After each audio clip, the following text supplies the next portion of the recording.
Lit Set. It's Kea and Jasmine, and this is Black Girl Lit. I just love that little bell sound. All right, so we are back with another book review for you all, and as we told you last time, we are reviewing Little in Line by Brandy Colbert. So we're kind of circling back around to some authors that we've already read before, and we're sipping on a little something. It's adult Capri Suns. Mine says Jazz. I made them. Oh my god, it's so good. It is pretty good. And it was already halfway, y'all. It wasn't filled up and then we drank it. I promise you.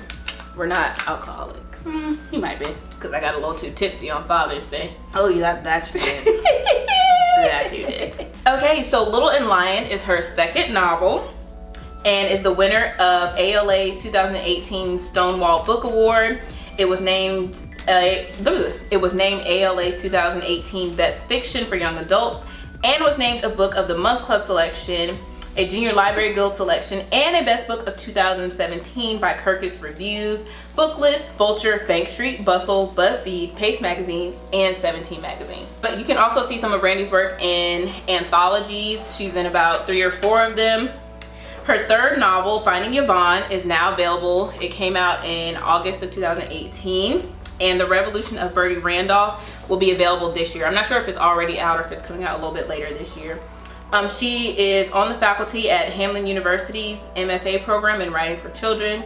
She lives in LA and she works as a copy editor for magazines and books. Yeah, so that is an update on Brandy. Just gonna get into the flourishing, thriving segment of Jasmine and Lenny Nora in the book synopsis. Book synopsis. All right, so Little and Lion is the story of Little and Lion. Little is oh, thank you, Captain Obvious. Hey, you're welcome. So Little is Suzette and Lion is her stepbrother Lionel. So Suzette is black, and you know, with her mom, and Lionel is white. They're Jewish. She's only black with her.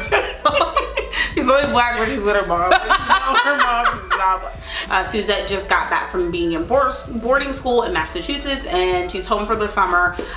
She was sent to boarding school because Lionel was dealing with some major health issues of the mental capacity. So her parents sent her away so they can kind of deal with Lionel without having to like overwhelm her.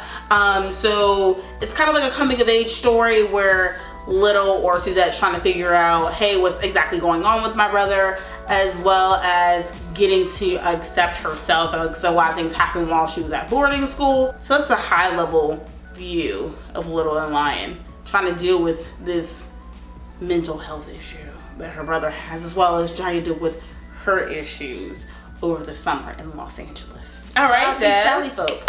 Thanks. All right, reactions. I just have a few. When I first started reading this novel, I immediately was like, this reads so much better than Point did. I don't know why, but it just reads so much better. It felt a little poetic to me, kind of like This Side of Home. Okay. It felt poetic.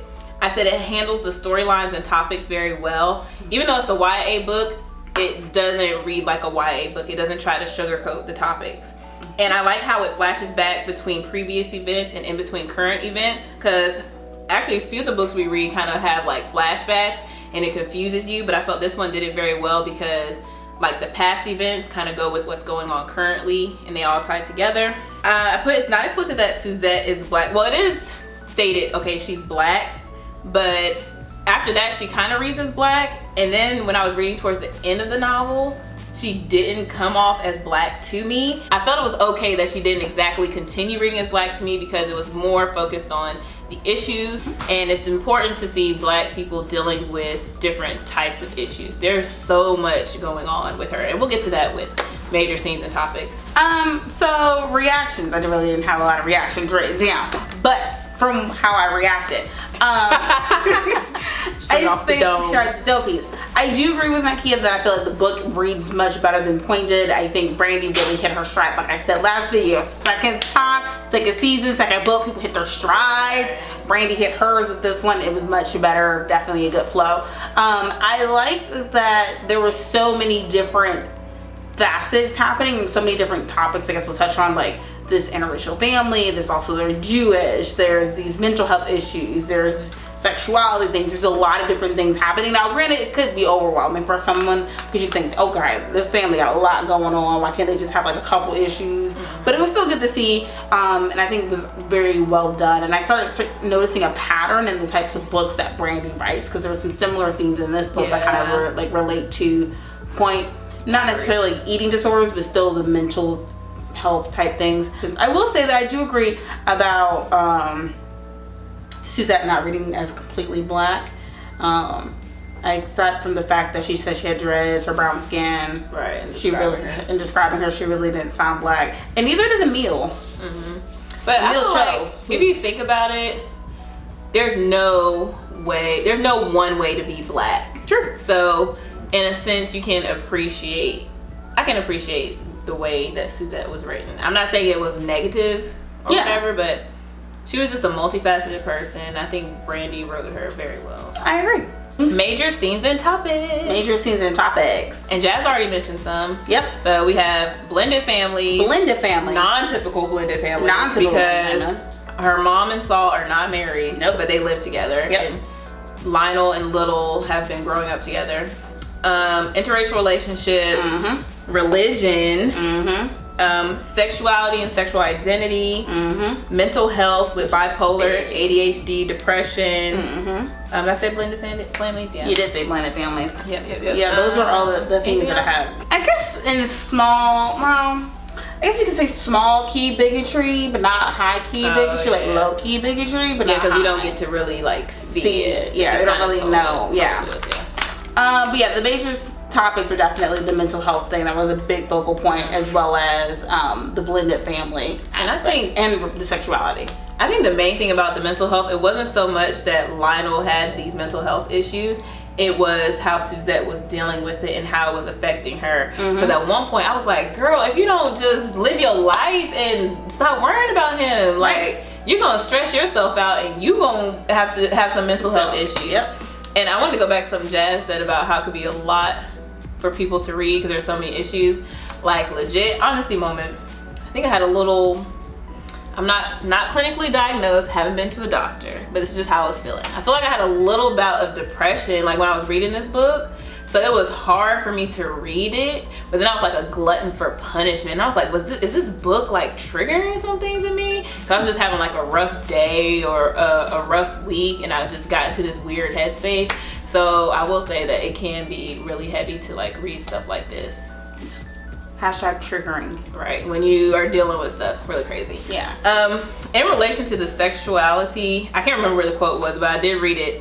What's her name? Raffaella said to Suzette when they were in the flower shop, was like, don't let people put labels on you, because people are so into like boxes and labeling and identifying things. Because Suzette was just like, I don't know if I'm gay, if I'm bi, or what I like, and she's like, I don't know what I am. Raffaella was just telling Suzette that, you know, she doesn't have to worry about labels, and you don't have to really be into labels as long as you're good with yourself. So I thought that was pretty dope, because people are just so, are you black? Are you white? Are you Jewish? Are you Muslim? Are you gay? Are you straight? Are you bi?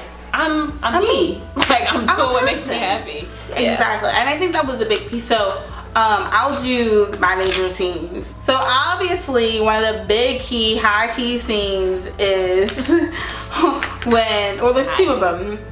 When Lionel gets upset, she tells us the past story where Lionel gets upset about the Dodgers game and starts going off when he has his first instance of hypomania. So, you know, if you're familiar or unfamiliar with bipolar, there's different manias that you can have where you can be really high and full of energy, and then really low where you're really depressed. And you go through cycles. So when the family was first realizing that Lionel may have some kind of mental health problem, the family was supposed to be going to their like traditional, they do every year, go to a Dodgers baseball game, and for whatever reason the dad Saul wasn't able to go to the game, and Lionel went off. Lionel was pissed, like punching walls, destroyed his room. Like, I thought he was gonna attack the mom. I did too. Like, it was a crazy scene, because that's also the moment where Suzette was really realizing, you know what, somebody right here. But what's also crazy, another scene that kind of hinted towards that was when they were kids, when the parents first told Suzette and Lionel that they were going to live together, and they had dinner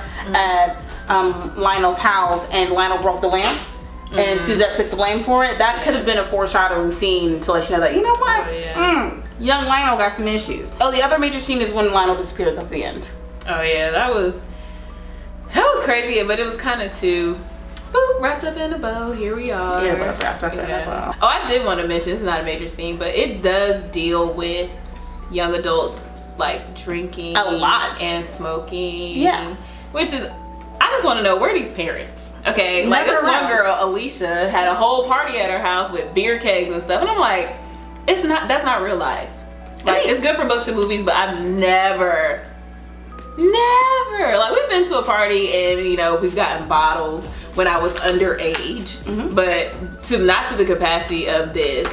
Like, I don't know how we was drinking Grey Goose when we were like 19, but yeah. And they're high school, so Suzette is 16, so they're young, and they're drinking. So, which is also another theme that is really prevalent in Brandy's books, is the underage drinking, because, which was another theme in Brandy's book, is the underage drinking, because we saw a lot of that in Point as well. It's like whenever Theo would go to parties and stuff, they were always drinking. So maybe that's just the theme maybe that's just how Brandy grew up. That's not how I grew up, but I can appreciate that she, you know, she realizes, okay, young people do illegal things. Yeah. And this is how they deal with it.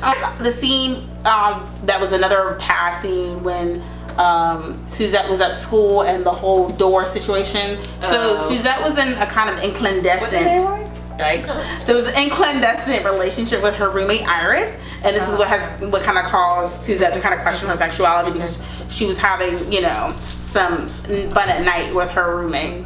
Suzette and her roommate Iris were having an incandescent relationship where they were doing some hanky-panky at night, and then they were keeping it from the other girls at the school. Somehow they found out, and one morning Suzette woke up and everyone was kind of like standing outside their door, and when she turned and looked at the door, somebody had written Dykes on the door and like some marker and stuff. And so from that moment on, Suzette was like, ooh, is a problem.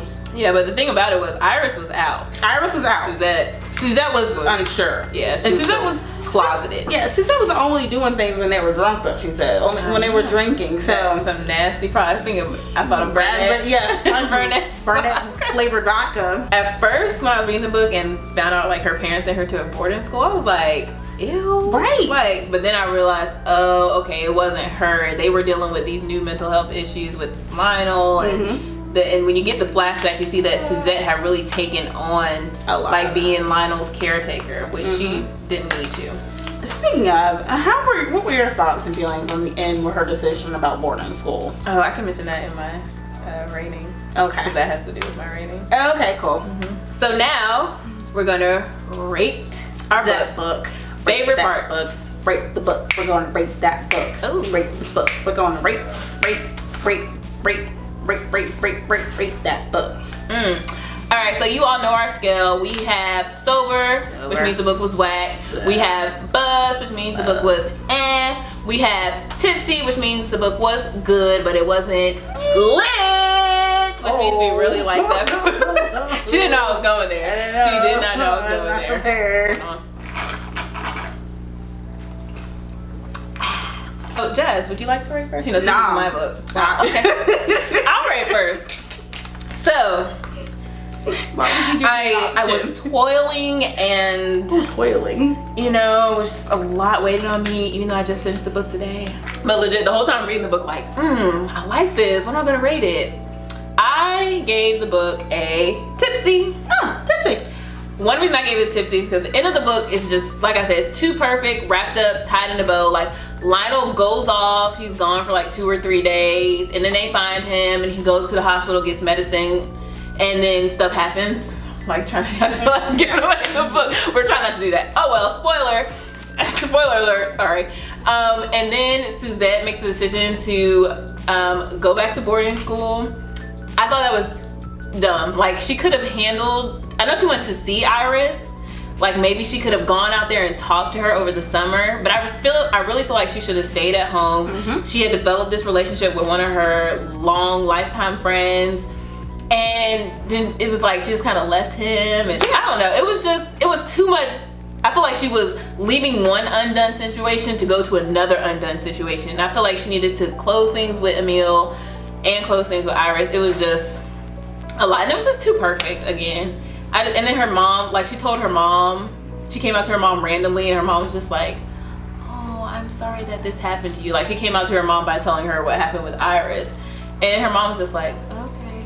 And I'm just like, even though her parents may be woke, for lack of a better term, or, you know, or one of those parents, like, you can come and tell me anything and I'm cool, like, however you identify, there's still some little, like, shock factor because you just don't know. Like, if Harper were to tell me, if I sent her off to boarding school and Harper came back and was like, yeah, mom, my girlfriend, I would be like, girlfriend? You say hi. Who?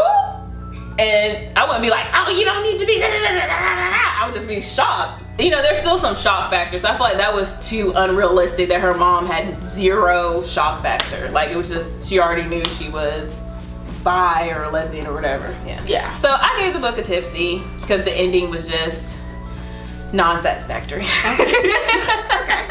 All right. Good answer. So I also gave the book a tipsy, and my reason is very similar. I didn't like the ending. I did not like the fact that she decided to go back to boarding school. That really pissed me off. Like, when they gave her the option, like, hey, you can choose to stay here, and her parents didn't want her to go back to what Dinsmore. And what was pissing me off is because you did all of this ranting and raving about Lionel. Gotta check on Lionel. Gotta make sure Lionel's good. Then Lionel goes off the deep end, and then he gets better for like a day after coming out the hospital. You're like, you know what, I'm gonna abandon you, even though I spent the entire summer chasing after you, making sure you're okay. And then also the storyline between her and Rafaela was unnecessary. Like, yeah, you got a crush on your brother's girlfriend, but you don't. It was just. I think it was necessary for her to like identify who she was, and identify like her. Just identify who she was, I think. I mean, I get that, but I just felt like the way that it was like done. I don't know. Rafaela went from being the best thing since sliced bread, and then she had no reaction. Yeah. Then all of a sudden, when Rafaela was like, oh, your brother's super fun, and we're having all this fun together, she was like the enemy. Mm-hmm. Like, oh, you were okay with him being all manic. I don't know. I just didn't like it. I just felt like I just didn't like her decision to go back to boarding school. I felt like. You didn't even know if Iris was gonna be back there. You could go all the way back to Massachusetts, and Iris could have decided not to come back to school. And then what? Right. You got there looking stupid when your family's on the other side of the country. Right. But that's beside the point. Either way, I rated the book a tipsy. I do think it was important to read, and there were some good places, and it was important to touch on mental health issues. It was good to address that, especially at a young age where someone's trying to, has been diagnosed with bipolar when they're 17. So I think it was really important to talk about. All right, so this book gets a tipsy from us. I think Point got a tipsy too. It did. Yeah, this was better than Point. It was just, if the ending would have been different, it would have been lit. Yes. It would have been lit. But it was very well written. I think people should read it. Like Jazz said, very good topic. Very, very good topic. Yeah, and it's better than Point. So maybe I have to read the evolution of Yvonne and see if that's better. Yvonne. Yeah. Now we're going to go to our next book and let you all know what it is. I haven't started reading it yet. I haven't either. Like we both just finished reading this book today. Literally. On the day that we're recording. So literally. Like an hour ago. So this next pick is Jasmine's pick. It is. And it's my first Kindle book. I don't know how I feel about that. You got it. It's gonna be awesome.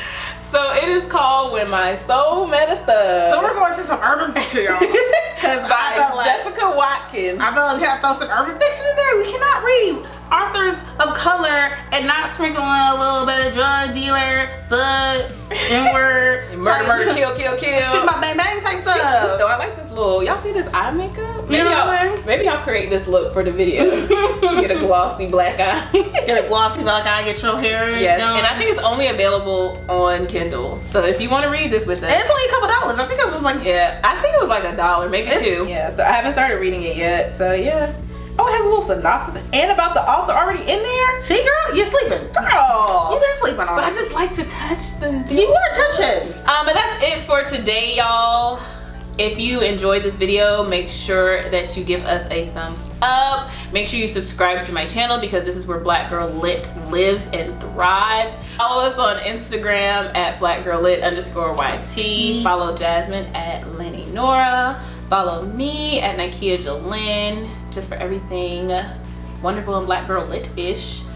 And as always, stay Black Girl Lit. Bye. Bye. That's what my niece always does in pictures.